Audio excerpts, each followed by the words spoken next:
বাংলাদেশের জন্য সবচেয়ে অভিশাপ হয়ে দাঁড়াচ্ছে অটো রিক্সা। অটো রিক্সা অতি তাড়াতাড়ি বন্ধ করতে হবে এবং কি অটো রিক্সারে ধরে মারলে বা মেশিন ভাঙলে কাম হবে না। এই ব্যাটারিটা যিনি সাপ্লাই দিতেছে আপার লেভেলে একজন আছে, যদিও নাম এই মুহূর্তে বলতে পারতেছি না। আর তবে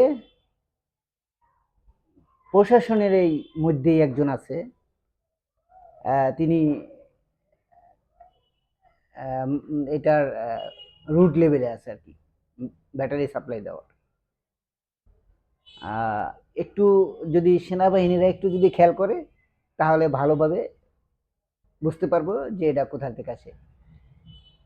এই বাংলাদেশের সবচেয়ে বড় অভিশাপ হচ্ছে, বাংলাদেশের রাস্তার সবচেয়ে বড় অভিশাপ হচ্ছে অটো রিক্সা, দেন ফুটপাতের বিজনেস, দোকানপাট। এই ফুটপাতের দোকানপাট বন্ধ করে দিলে অনেক নেতাই রাজনীতি ছেড়ে দিবে এবং কি টেম্পো স্ট্যান্ডের চাঁদা এবং কি বাস স্ট্যান্ডের চাঁদা, স্ট্যান্ডের চাঁদা, এগুলো যদি বন্ধ করে দেয় অনেকেই রাজনীতি বন্ধ করে দিবে।